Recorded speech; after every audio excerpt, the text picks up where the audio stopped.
Hello and welcome to Lavneesh sir की क्लास। आज की शिक्षा निदेशालय राष्ट्रीय राजधानी क्षेत्र दिल्ली की आकलन कार्यपत्रक नंबर 6 जो कि कक्षा छठी के विद्यार्थियों के लिए है।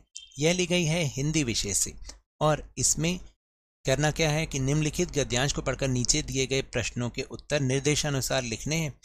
प्रश्न संख्या 1 से 4 तक प्रत्येक के लिए 1 अंक, प्रश्न संख्या 5 से 6 के लिए 2 अंक और प्रश्न संख्या 7 से 10 के लिए 3 अंक हैं। तो चलिए जल्दी से गद्यांश पढ़ लेते हैं। यह पुस्तक अक्षरों से बनी है, सारी पुस्तकें अक्षरों से बनी हैं। तरह तरह की पुस्तकें, तरह तरह के अक्षर। दुनिया में अब तक करोड़ों पुस्तकें छप चुकी हैं। हजारों पुस्तकें रोज छपती हैं तरह तरह के अक्षरों में। हजारों की तादाद में रोज ही समाचार पत्र छपते रहते हैं। इन सब के मूल में है अक्षर। हम कल्पना भी नहीं कर सकते कि यदि आदमी अक्षरों को न जानता तो आज इस दुनिया का क्या हाल होता। कोई कह सकता है कि अक्षरों को हम अनादिकाल से जानते हैं। अक्षरों का ज्ञान हमें किसी ईश्वर से मिला है। पुराने जमाने के लोग सोचते थे कि अक्षरों की खोज ईश्वर ने की है, पर आज हम जानते हैं कि अक्षरों की खोज किसी ईश्वर ने नहीं की बल्कि स्वयं आदमी ने की है। अब तो हम यह भी जानते हैं कि किन अक्षरों की खोज किस देश में हुई और किस समय हुई। हमारी यह धरती लगभग 5 अरब साल पुरानी है।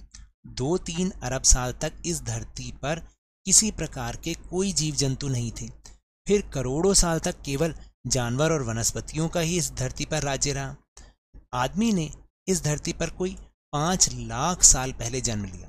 धीरे धीरे उसका विकास हुआ। कोई 10,000 साल पहले आदमी ने गांवों को बसाना शुरू किया। वह खेती करने लगा। वह पत्थर के औजारों का इस्तेमाल करता था और फिर उसने तांबे और कांसे के औजार भी बनाए।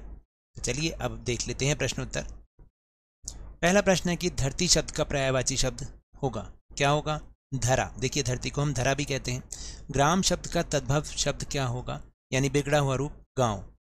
पुस्तक शब्द का समानार्थी शब्द किताब, क्योंकि उसका भी वही मतलब होता है। जन्म शब्द का विलोम शब्द यानी उल्टा अर्थ मृत्यु। गद्यांश में से एक संज्ञा शब्द चुनकर लिखिए। तो बहुत सारे संज्ञा शब्द हैं, मैंने एक उसमें से लिखा पुस्तक। गद्यांश में से एक विशेषण शब्द चुनकर लिखिए। तो देखिए विशेषण शब्द क्या है? लोग तो हो गया संज्ञा, तो पुराने जमाने के लोग, ये हो गया विशेषण। फिर उसके बाद है गद्यांश के अनुसार आदमी ने गांव को बसाना कब शुरू किया। अपने शब्दों में गांव के बारे में 3 वाक्य लिखिए।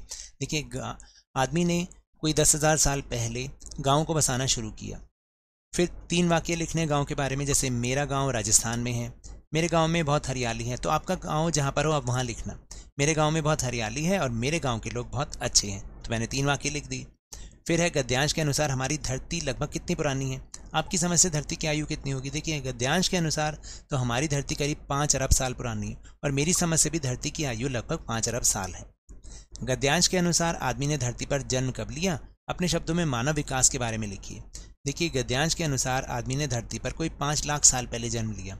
और मानव विकास कैसे हुआ? सबसे पहले मानव शिकार करके अपना भोजन करता था। फिर उसने क्या किया? गांवों को बसाना शुरू किया। किसको बसाना शुरू किया? गांवों को बसाना शुरू किया और औजारों का इस्तेमाल करके फसल उगानी शुरू की।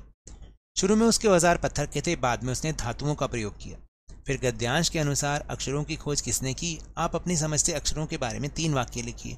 देखिए पुराने जमाने के लोग सोचते थे कि अक्षरों की खोज ईश्वर ने की, परंतु आज हम जानते हैं कि अक्षरों की खोज आदमी ने की है। और अक्षरों के बारे में 3 वाक्य। सभी पुस्तकें अक्षरों से बनी हैं। सभी समाचार पत्रों में भी अक्षर ही छपते हैं और यदि अक्षर ना होते तो हम किसी भी भाषा को लिख नहीं पाते। तो ये तो थी आज की वर्कशीट। मिलते हैं अगली वर्कशीट में, तब तक के लिए धन्यवाद।